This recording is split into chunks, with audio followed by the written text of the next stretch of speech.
지금 AI에 대한 투자 열풍은 골드러시 시기 정도로 비유를 해보면 좋을 것 같거든요. 결국에 누군가는 금을 찾아야 됩니다. 그 금을 누가 찾느냐에 대한 질문을 지금 시장은 던지고 있는 거고, 그게 구글이냐, 엔비디아냐, 오픈 AI냐.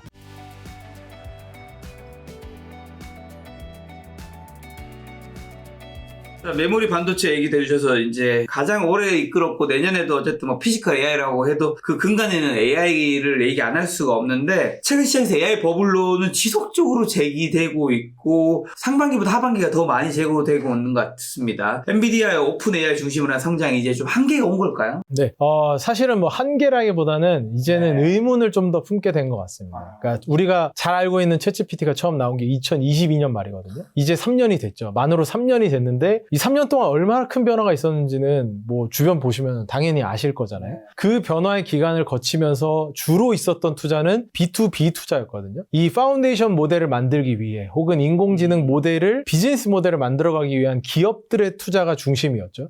그럼 과연 이게 실질적인 매출로 이어질 수 있느냐에 대한 질문을 근본적으로 시장에서 하고 있는 상황이라고 보여지고요. 엔비디아가 아무래도 오픈 AI가 지금 굉장히 적극적으로 투자를 하고 있기 때문에 오픈 AI에 대한 직접적인 투자도 했고 오픈 AI는 또 그 돈을 받아서 엔비디아로 투자하는 이런 어떻게 보면 약간 순환적인 고리에 대한 의문이 있는 상황인 것 같고요. 오픈 AI 지나친 투자 규모에 대한 의심도 있을 수밖에 없습니다. 사실 지난 10월 말 기준으로 벌써 1.4 트릴리언이니까 우리나라 돈으로 한 2,000조 정도 되는 규모의 컴퓨팅 인프라에 대한 투자를 약정을 체결해 놨거든요. 이 기업이 내년에 이제 상장한다라는 얘기가 있지만 지금 아직 벌고 있는 돈이 너무 적기 때문에 과연 이걸 견뎌낼 수 있을 것인가에 대한 시장의 의문은 있을 수밖에 없다. 그래서 이거는 뭐 성장 한계라기보다는 의심을 가지면서 이걸 의심을 하나씩 해소해 나가야 되는 그런 단계라고 생각을 합니다. 말씀하신 대로 AI 거푸는 핵심은 결국 이제 수익성을 어떻게 증명할 것이냐인데 오픈 AI가 2025년 예상 매출 대비 막대한 인프라 투자 비용과 순손실 문제. 이거 어떻게 해석해야 될까요? 그러니까 이거는 그래도 좋은 거는 그러니까 지금까지 한 3년 정도는 야 인공지능 대단하다. 인공지능 우리한테 올 거다. 우리 일자리 없어질 거다라는 두려움과 챗GPT를 쓰면서의 효용 이런 걸 느끼는 정도였다면 앞으로는 이제 소비자가 선택하면 되거든요. 그러니까 시청자분들도 선택을 해볼 수 있는 거죠. AI 서비스 관점에서 내가 오픈 AI에 돈을 낼 것인가 챗GPT를 쓰면서 돈을 낼 것인가 제미나이를 쓰면서 돈을 낼 것인가 아니면 이런 LLM 서비스들은 굳이 돈을 안 내고 내가 쓰게 될 것인가에 대한 판단은 어느 정도 할 수 있는 영역으로 넘어갔기 때문에 그 부분은 오히려 좀 더 우리 입장에서는 긍정적이라고 보여지고요. 오픈 AI 입장에서는 이러한 경쟁 관계를 뚫고 나가야 되기 때문에 굉장히 쉽지는 않은 것 같습니다. 근데 이 기업이 too big to fail이라고 하죠. 그러니까 너무 커졌기 때문에 망할 수 없는 뭐 그런 형태로 굴러가는 게 아닌가 하는 의심들은 주고 있지만 그럼에도 불구하고 월간 활성 사용자 수가 지금 이제 8억 명을 돌파를 했기 때문에 이렇게 빠르게 성장했던 플랫폼은 사실 없거든요. 그래서 이렇게 빠르게 성장하는 플랫폼이 앞으로 또 침투할 수 있는 영역은 충분히 더 남아있기 때문에 시장 규모가 사실 아까 제가 시장 규모 따져봤던 것처럼 GPT 서비스 같은 것들이 침투할 수 있는 시장 규모를 따져보면 생각보다 굉장히 많이 있습니다. 그래서 이 영역은 아직 남아있다라고 해석해야 되기 때문에 저희가 지금 어떤 판단을 일찍 내릴 필요는 별로 없지 않을까라고 생각은 하고 있습니다. 또 AI의 대장주인 엔비디아 안 여쭤볼 수 없는데 엔비디아 실적 여전히 굉장히 좋게 나왔지만 시장의 의심은 사라지지 않고 있단 말이죠. 향후 AI 데이터 센터 투자 사이클 꺾일 위험은 없나요? 예, 투자 사이클이 꺾이는 위험은 좀 제한적일 수 있다라고 보고 있는데요. AI 시대를 대표하는 서비스인 챗GPT에 문제가 생긴다면 안 좋은 영향이 있을 수밖에 없는 건 당연한 것 같습니다. 이게 주식시장이라는 게 사실 엔비디아가 사업적으로 굉장히 주도권을 가지고 있더라도 가격이 그만큼 올라가 있으면 조정을 할 수밖에 없는 게 주식시장이고요. 또 하나 더해서 상대적으로 좀 더 우위에 있을 것 같은 기업들이 옆에서 나타난다면 경쟁 우위에 있을 것 같은 기업들이 나타났는데 지금 굉장히 저렴하다. 그러면 이건 이동할 수밖에 없는 거기 때문에 이 산업 전체적으로 봤을 때는 사실 아직 성장할 여지가 충분히 있고요. 엔비디아 이번에 실적 발표한 내용도 보면은 아주 클리어하게 명확히 좋은 실적이었거든요. 왜냐하면 내년에 보통 이제 엔비디아 실적 발표 11월 20일 날 했는데 그때 있기 전에 내년 전망 매출치가 시장의 대충 예상치는 300빌리언 정도였거든요. 우리나라 돈으로 한 400조가 넘는 금액이죠. 근데 이게 컨퍼런스 콜을 시작하자마자 젠슨 황이 제시했던 게 우리한테 이미 주문이 내년까지 들어와 있는 게 500빌리언이다. 그중에 150빌리언은 이미 매출 출하가 됐다라는 정도 얘기를 했으니까 이게 내년에 매출 인식이 될지 어떨지 모르겠지만 네. 어쨌든 150빌리언 빼고 보더라도 350빌리언이 남아있는 상황이죠. 네. 그러면 내년에 전망치보다 10% 이상 긍정적인 실적이 나올 거라고 얘기를 해준 거고 거기에 시장이 우려했던 GP 마진 안 나오는 거 아니냐의 우려도 GP 마진 지켜낼 수 있다라고 얘기를 해줬기 때문에 실적에서의 의심의 여지는 솔직히 전혀 없었습니다. 근데 시장에서 계속 의심하는 건 결국 그 서비스 그리고 이제 구글 진영의 도약에 따른 경쟁 우위 관계, 경쟁 관계의 변화 이거에 좀 예민하게 반응하고 있는 것 같고요. 그럼에도 불구하고 내년에 투자 사이클이 꺾일 위험은 크진 않다. 말씀하신 대로 엔비디아가 내년에 엄청난 매출 가이던스 제시했음에도 시장 반응이 미온적인 이유를 이제 언급해 주셨는데 지금 엔비디아 주식은 사도 괜찮은 타이밍인가 어떻게 보시나요? 그럼? 아예 인공지능에 대한 투자 비중이 아예 없으신 분들은 네. 당연히 가져갈 만한 대표 종목이라고 생각을 하고요. 네. 근데 이제 이 안에서 선택을 하는 단계라면 조금 더 다르게 생각해 볼 수 있을 것 같습니다. 제가 계속 강조드리는 게 지금 AI에 대한 투자 열풍은 사실은 골드러시 시기 정도로 비유를 해보면 좋을 것 같거든요. 그러니까 저희가 SF플러스에서 많이 얘기하는 좋아하는 비즈니스 모델이 대장장이라는 비즈니스 모델이 있는데 근데 이 대장장이라는 비즈니스 모델을 저희가 정의 내린 건 뭐냐면 골드러시 시기에 청바지를 팔았던 리바이스 같은 옷갱이 팔고 그쵸. 그러니까 이게 굉장히 핫하게 성장하는 산업, 경쟁이 치열한 산업의 뒤에서 독점적인 뭔가의 제품을 제공하는 그런 기업을 주목하는 건데 이거랑 또 빗대서 얘기해보자면 골드러시 시기에 청바지를 파는 것도 매우 중요하고 엔비디아 같은 기업이 있어야 되는 것도 매우 중요하지만 결국에 누군가는 금을 찾아야 됩니다. 골드러시라는 건 결국 금을 누군가 찾았기 때문에 계속 그를 향한 열망이 계속돼야 된다는 건데 그 금을 누가 찾느냐에 대한 질문을 지금 시장은 던지고 있는 거고 그게 구글이냐, 엔비디아냐, 오픈 AI냐 이런 질문들에서 어느 정도는 11월 중순부터는 구글 쪽으로 좀 많이 기울어져 있는 그런 상황이라고 보여지긴 합니다. 자, 구글 가기 전에 엔비디아 하나 더 여쭤보면 트럼프 대통령이 엔비디아 H200의 중국 수출을 허용했는데 이 결정이 엔비디아 주가에도 영향을 미쳤었는데 매출할 때 주가 부양이 앞으로 얼마나 큰 호재에 작용할까요? 이 부분은 사실은 좀 네. 앞으로의 실적을 봐야 될 것 같은데요. 젠슨 황은 계속해서 얘기했던 게 중국으로의 수출 규제를 풀어준다고 해도 중국이 살지 의문이다 이런 얘기를 해왔거든요. 근데 실제로 이런 얘기를 해왔던 게 중국이 사실 올해 자신감을 많이 찾았습니다. 딥시크가 2월에 발표된 이후에 소프트웨어적인 자신감을 찾았고 중순부터는 이제 반도체, 하드웨어적인 자신감을 가지고 밀어주고 있는 상황이거든요. 중국은 워낙 돈이 많은 나라이기 때문에 이 산업을 밀어주는 건 아무 문제가 없습니다. 전 세계에서 예금 자본이 1등인 나라이기 때문에 압도적인 예금 자본을 가지고 있어서 그 돈으로 밀어주면 되거든요. 그렇기 때문에 중국이 실제로 최신 칩셋도 아닌 H200을 과연 쓸 것인가에 대한 의문은 여전히 남아있다. 그래서 자체 반도체 시장을 다각도로 육성하고 있기 때문에 중국 관점으로 보자면 이게 엔비디아의 주가에 영향은 좋습니다. 그러니까 그날 당장 3% 정도의 영향은 당연히 주겠죠. 매출 비중도 어느 정도 있기 때문에. 하지만 이제 앞으로 중국이 벗어나서 너희들이 수출 규제를 풀어주더라도 우리는 안 살 거야 라는 방향인지 아닌지를 좀 판단해 봐야 되기 때문에 포트폴리오적으로는 중국 반도체도 함께 가져가시면서 대응을 하시면 오히려 좀 더 안심하실 수 있지 않을까. 정말 중국에 사람들이 돈이 많다는 느낌이 제가 며칠 전에 마카오에 하프 마라톤 대회가 있어요. 다녀오셨어요? 갔다 왔거든요. 가는 게 여기 마카오에 카지노가 많잖아요. 그쵸. 그러니까 거기서 이제 농구하면서 그냥 돌아다니면서 뭐 재밌으니까 네. 거기 이제 최소 걸어야 될 베팅 금액들이 있잖아요. 야, 뭐 정말 작은 데는 뭐 한 6만 원 정도도 있는데 보통이 한 10만 원 정도 되더라고요. 근데도 한 번에 10만 원이면 얼마 큰 거야. 네. 사실 더 걸 수도 있는 그쵸, 거니까. 복장이 네.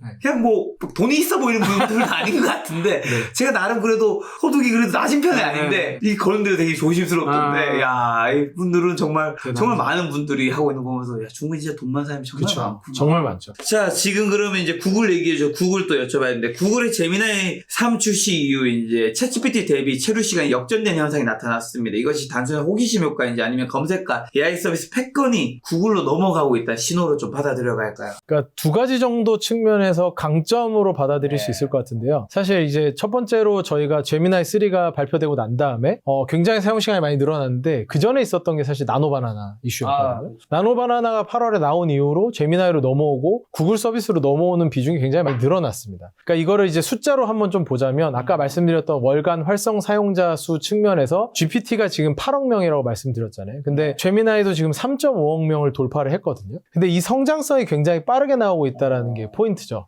사실 챗GPT가 올해 전체 성장으로 보면 전년 대비해서 180% 성장을 했기 때문에 많이 성장한 겁니다. 근데 이제 8월에서 11월 3개월간의 MAU 증가율은 한 6% 정도밖에 안 되기 때문에 제미나이가 굉장히 빠르게 따라오고 있다라고 볼 수 있고요. 그 다음에 이제 체류 시간 측면에서도 제미나이 안에 머무는 시간이 한 11분 넘게 지금 뭐 기록을 하고 있는 상황이고 챗GPT는 조금씩 줄어드는 그런 상황이기 때문에 이제 그러한 변화들이 이제 이슈가 되고 있는 거고요. 숫자로 점검을 해드렸는데 이게 결국엔 프론티어 모델에서의 주도권이거든요. 그러니까 우리가 알고 있는 빅테크들 중에 이런 제미나이 같은 모델을 갖고 있는 게 사실 구글밖에 없습니다. 아마존이나 마이크로소프트나 애플 같은 경우는 지금 이 모델을 가지고 있지 않죠. 프론티어 모델을 갖고 있지 않다 보니까 이 경쟁에 참여하는 거라기보다는 클라우드 서비스 프로바이더로서 한 발 뒤에 빠져 있는 개념에 좀 더 가깝다라고 볼 수 있는데요. 구글은 이 프론티어 모델에서 주도권을 가져가고 있는 거고 챗GPT랑 겨룰 정도로 지금 가고 있는 양강 구도를 구축하고 있는 상황이기 때문에 그 점에서 첫 번째 포인트가 있고요. 두 번째는 사실 이 결합 상품이라는 그 강력한 경쟁력이 있다라는 건데 우리가 GPT를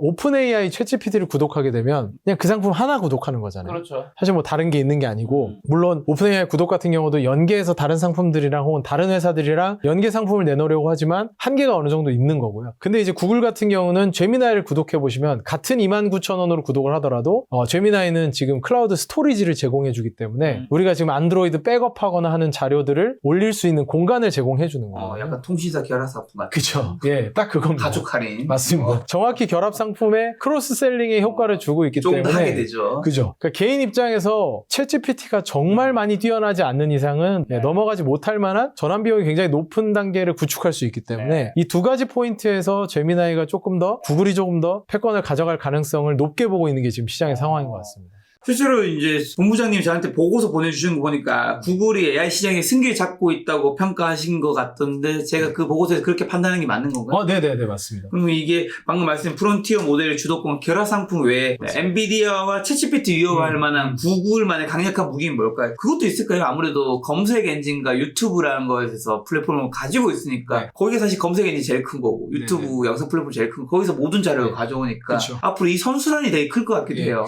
사실 데이터 입장도 말씀해 주신 것처럼 굉장히 크다라고 보고 있는데 이것들은 뭐 어느 정도 벽을 치고 있다라고 보더라도 TPU 관점에서 좀 볼 필요가 있거든요. 자체 반도체죠. 우리가 GPT라는 거에서 가장 마지막에 있는 트랜스포머라는 모델이 나옴으로써 사실 지금의 인공지능 모델들이 다 나온 건데 이 트랜스포머 모델이 어디서 나왔는지를 생각해 볼 필요가 있는데요. 아시는 분은 아시겠지만 구글에서 이게 개발된 거거든요. 구글 브레인팀에서 내놓았던 논문이고요. 이 트랜스포머라는 모델 자체도 사실은 구글이 어떻게 하면 검색어 자동 완성하는 거 있잖아요. 이런 것들을 어떻게 하면 좀 더 잘 제공할 수 있을까? 이걸 어떻게 하면 자동 완성을 하면서 사람의 생각들을 좀 더 반영할 수 있을까라는 고민을 하다가 인공지능 모델을 만들어내게 된 거거든요. 그러니까 기본적으로 이 기반 기술에 대한 기술력은 확실하게 가지고 있는 회사고요. 그거를 가장 잘 돌릴 수 있는 프로세서로서 텐서플로우 프로세싱 유닛이라는 거를 기존부터 만들어 와서 활용을 하고 있었고 이 TPU를 가지고 있다라는 게 굉장히 긍정적인 이제 그런 측면으로 본다면 사실 앞에 말씀드렸던 프론티어들의 주도권과 그다음에 결합 상품 외에도 기반 기술력을 갖고 있는 측면 때문에 사실 이게 어디서 어떻게 터져 나올지 모르는 부분이라서 이 부분을 굉장히 중요하게 좀 생각해 보시면 좋을 것 같습니다. 자, 그리고 알파벳에서 TPU가 메타나 엔스트로픽에도 판매되기 시작했는데 이것이 AI 하드웨어 시장에서 엔비디아 독점의 개틀이 또 신호탄이 될까요? 사실 AI 엔지니어 GPU 쓰시는 분들이 얘기를 들어보면 엔비디아의 그 라이브러리를 깨고 나가는 건 굉장히 쉽지는 않은 일입니다. 근데 이제 지금까지 중요했던 건 GPU를 쓰는데 ASIC을 만드는 건 각 CSP들, 그러니까 클라우드 서비스 프로바이더들이 비용을 조금이라도 줄이고 자기의 알고리즘에 조금 더 적합한 것들을 만들어가는 효과적으로 대응하는 정도라고 생각을 많이 해왔었거든요. 근데 이게 TPU가 외부 판매됐다는 점이 굉장히 중요합니다. 그러니까 메타랑 엔트로픽에 판매가 됐다는 거거든요. 근데 마이크로소프트나 아마존이 만드는 건 사실 마이크로소프트, 아마존이 직접 쓰려고 하는 거지 외부 판매까지 아직 가고 있지 않기 때문에 TPU가 외부 판매를 했다라는 측면에서 엔비디아의 점유율은 여전히 높을 수 있지만 이 100%였던 점유율이 95%, 90% 정도만 깎이더라도 성장 가능한 기업이 들어왔다라는 이 하나만으로도 사실 주식시장은 예민하게 밸류에이션 할 수밖에 없는 그런 부분이어서 경쟁이라는 건 항상 첫 번째 출연자가 누가 되느냐, 어떻게 들어오느냐가 중요하기 때문에 경쟁 심화 요인임에는 분명하다라고 판단하고 있습니다. 자, 그렇다면 이제 빅테크들 종목 중에서 이제 희비가 내년에 좀 더 많이 엇갈릴 수 있을 텐데, 현재 시점에서 빅테크 종목 선별 기준 무엇이 되어야 하고, 내년에 뭐 빅테크 뭐 7개 종목이 있죠. 뭐 그것도 포함해서 뭐 요즘 10개라고 하기도 하는데, 미국 주식이니까 편하게 좀 어떤 주식들이 좀 좋게 보시나요? 뭐 계속 말씀드렸던 알파벳은 긍정적으로 보지만 네. 이게 빅테크 기업들을 잘 보시면요. 올해 수익률로도 보시면 주도권을 가져가고 이슈가 많이 되는 기업들이 주가 상승이 가장 좋을 것 같지만 생각보다 그렇지 않거든요. 왜냐하면 워낙에 큰 기업들이기 때문에 밸류에이션을 생각보다 많이 고민하는 시장의 상황들이 항상 있습니다. 그래서 금리 상황 개선이 특별하게 없다라는 가정하에서는 숫자로 계속해서 증명하는 기업들에 집중할 것으로 전망을 하고 있고요. 그렇게 보는 이유는 올해 애플 같은 케이스도 보시면 애플 사실 이제 뭐 혁신 없다, 인공지능 더 이상 없고 주가 좋던데요? 예, 근데 주가는 굉장히 좋잖아요. 결국에는 숫자는 만들어낼 수 있는 거거든요. 아이폰 17이 이번에 나왔는데 이 아이폰 17을 가지고도 판매량을 충분하게 만들어내는 숫자들이 나오고 있기 때문에 그러니까 개인의 입장에서 굉장히 그 혁신적인 포인트들은 없을지 몰라도 기업의 숫자 자체는 잘 만들어내고 있기 때문에 주가는 긍정적으로 가는 거거든요. 그래서 이거를 잘 보실 필요가 있고요. 그게 이제 나타나는 것들이 결국에는 실적 발표일 거기 때문에 알파벳이 지금까지 되게 좋은 얘기를 지난 실적 발표부터 했습니다. 그래서 저희도 그 기대감을 가지고 있는데 알파벳의 항상 문제점은 실적 발표할 때 생각보다 성장률이 그렇게까지 높게 나오지 않거든요. 이 기업이 이제 사운으로 갖고 있는 게 Don't be evil이라고 악해지지 말자라는 게 있는데 충분히 주도권을 다 가져가고 완전히 장악해버릴 수 있음에도 불구하고 조금 더 나가지 않는 그런 면들이 다소 있거든요. 이제 그런 면들이 부진으로 작용할 수도 있고요. 그 다음에 이제 올해 초까지만 해도 인공지능 기반으로 광고 베이스의 매출 성장이 굉장히 컸던 메타 같은 경우도 3분기 실적 발표를 하면서 비용을 굉장히 드라마틱하게 올리면서 주가가 좀 안 좋았잖아요. 이 흐름이 근데 또 요번에 보시면 메타가 비용 감축을 하기 위해서 인력 구조 조정을 하면서 조정을 좀 진행을 하고 있습니다. 이런 부분들이 또 EPS에서는 긍정적으로 나타날 수 있기 때문에 사실 실적에 대한 전망치를 보고 움직이는 게 굉장히 중요하다라고 말씀드릴 수 있을 것 같고요. 그럼에도 불구하고 지금 알파벳의 상황은 긍정적으로 저희는 판단을 하고 있습니다. 알파벳이 뭐 지금 밸류에이션이 이미 40배, 50배 정도로 비쌌다면 문제가 되겠지만 사실 이번에 상승 오기 전에는 20배 초반 정도 수준이었고 포워드 PER 기준으로 지금 아직 30배가 안 되는 상황인데 물론 미국의 평균 PER인 한 20배 대비해서 높은 건 사실이지만 이들의 주도력을 생각했을 때는 충분히 조금 더 밸류에이션을 줄 수 있는 이제 그런 상황이지 않을까라고 판단을 하고 지금 있습니다. 빅테크 중에서 그럼 좋게 보시는 거를 좀 정리하면 네, 알파벳과 테슬라 정도를 저희는 긍정적으로 생각을 하고 있습니다. 그리고 제가 알고 있고 정확하지 않지만 SL에서 팔란티어도 투자하지 않나요? 예, 팔란티어도 가고 있습니다. 팔란티어는 좀 어떻게 보시나요? 그러니까 팔란티어는 사실 저희가 10배 넘게 먹은 종목이긴 한데 많은 분들이 그러실 거긴 합니다. 우리나라 분들이 많이들 투자를 하셨던 기업이기 때문에 많은 분들이 좋은 성과를 냈을 것 같은데요.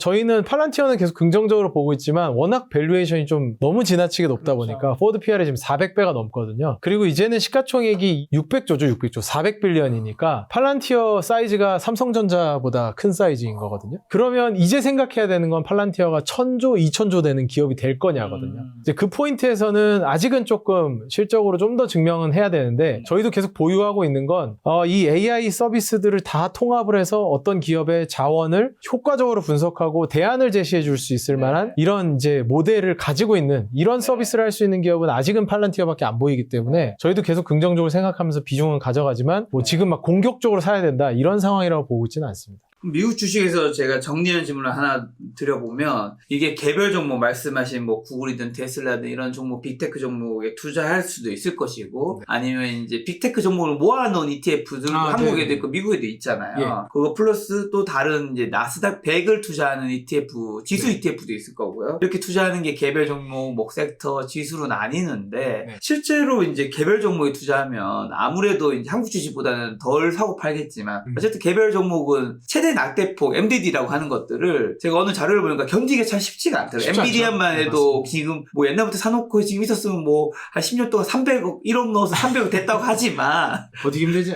그거를 어떻게 버틸 것이며 한번 빠지면 40~50% 빠지니까 40~50% 빠지면 예를 들면 그게 10억 됐을 때 40~50% 빠지면 5억이 날아가는 건데 그러면 개인이 이제 견디기 힘들다 보니까 결국에는 비중을 많이 가지고 거기에 시간이랑 복리를 쌓아야지 큰 돈을 버는 걸 생각했을 때는 개별 종목보다는 뭔가 ETF ETF보다는 뭔가 그냥 나스닥 이 100 지수인 이제 QQQ나 이런 걸 사는 게 당장은 작아 보일 수 있지만 네. 시간이 지났을 때는 훨씬 큰 수익을 가져다 줄 수 있지 않을까. 그러니까 네. 현실에서는 그러니까 이론상은 개별 정보이 훨씬 더 큰 돈을 버는 거 그쵸. 맞지만 예. 현실에서 인간이 감내할 수 있는 고통과 이런 거 네. 했을 때는 뭔가 나스닥 100을 그냥 꾸준히 사는 게 요즘 낫지 않을까 생각이 저는 물론 지난 30년 동안 20년 동안 10년 동안 5년 동안 나스닥이 꾸준히 올랐기 때문에 뭐 여쭤볼 수 있는 거지만 어떻게 보시는지 궁금합니다. 네네, 이게 말씀하신 게 맞다고 생각을 하고요. 일반적으로는 당연히 그 패시브 지수 중에서도 계속적인 성장을 보여줄 만한 S&P 500이나 나스닥 100으로 기본적인 접근하시는 게 당연히 맞다고 생각합니다. 근데 자산 배분을 하시는 분들을 보면 그런 패시브 투자도 하지만 알파 소스가 항상 필요하거든요. 그렇죠. 그러니까 우리가 시장만 따라간다고 무조건 좋은 건 아니잖아요. 시장을 따라간다는 건 평균 정도 하는 거고 평균 이상을 하기 위한 노력을 어느 부분에선 하고 있어야 되는데 그 부분에 대해서 종목을 선택하실 수도 있고요. 근데 제가 말씀드린 이런 포인트들이 매 분기마다도 바뀌기 때문에 이런 게 너무 복잡하다 하시면 이제 저희 같은 액티브 매니저들한테 맡기게 되는 게 되겠죠. S 플러스 차선을 시켜가야 돼. 여기 최소 얼마를 맡겨야 돼? 아니, 저희는 근데 사실 공모펀드이기 때문에 그냥 뭐 제 액티브 ETF 그냥 2만 원짜리 뭐 이런 거 그냥 예, 시장에서 사시면 처음에 됩니다. 키워드 뭐라 검색하면 나오죠? S 플러스로 한글로 그냥 HTS 검색하면 이제 뒤에 검색하시면 여러 가지 몇 개 적이 예, 나오는 9개의 저희 액티브 ETF가 있으니까 그렇게 나오는데 저희뿐만 아니라 사실 저희만의 얘기를 하는 건 아니고요. 저희뿐만 아니라 공감이 되는 투자 포인트를 가지고 있는 ETF나 그런 이제 액티브 펀드들이 있다면 그런 쪽으로 접근하시면 알파 소스로 활용할 수가 있습니다. 이게 베타를 그러니까 이게 좀 복잡한 표현일 수 있는데 금융시장에서 베타를 다 항상 같이 하는 게 아까 말씀하신 S&P 500이나 나스닥 100이라면 거기에 추가로 얹어서 알파 소스를 가져가는 게 우리한테는 평균 이상을 가져가기 위한 전략이기 때문에 비중을 어느 정도 가져가시면 좋을 것 같습니다. 근데 지난 30년 동안 20년, 10년 분석한 제 자료 봤을 때 S&P 500보다 이제는 나스닥 100 지수의 수익이 항상 대부분 더 좋았던데 네네네. 그러면 앞으로 만약에 26년부터 투자하신 분이 어떤 분들은 나스닥 100과 S&P 500이 있어요. 이 둘 중에 투자한다면 어디가 더 낫다고 보세요? 그것도 사실 성향인 것 같습니다. 성향인가요? 왜냐하면 S&P 500에 생각보다 굉장히 안정적인 종목들이 많이 있거든요. 그러니까 나스닥 100 같은 경우 워낙 성장을 세게 하는 종목들이 많다 보니까 게다가 종목 수가 500개와 100개이기 때문에 종목 수 자체도 조금 더 집중된 포트폴리오긴 하죠. 물론 저희 같은 액티브는 뭐 한 20개, 10개 뭐 이렇게 하니까 훨씬 더 축약되긴 하지만 한 100개여도 그 차이가 좀 나는 부분이라서 이것도 MDD 차원에서 아까 말씀하셨던 것처럼 나스닥 100의 MDD가 좀 더 깊을 수밖에 없기 때문에 그걸 내가 견딜 수 있다. 얘가 15% 20% 빠져도 나는 충분히 인내할 수 있다라고 하시는 분들은 나스닥 100이 좀 더 나으실 거고요. 그것보다는 MDD가 그래도 좀 더 작았으면 좋겠다 하시는 분들은 S&P 500이 적합할 거라 보는데 사실은 이제 앞으로는 인공지능이 본격적으로 조금 더 우리 생활에 미치는 영향이 커지는 시기가 될 거기 때문에 지금의 구간에서는 그 성장을 함께하는 게 훨씬 더 중요한 것 같아서 나스닥 100을 조금 더 선호하는 편입니다. 알겠습니다. 본부장님 설명 들어보고 괜찮다 싶으면 한번 S 플러스 MTS, HTS 검색하는 것도 나쁘지 않을 것 같습니다.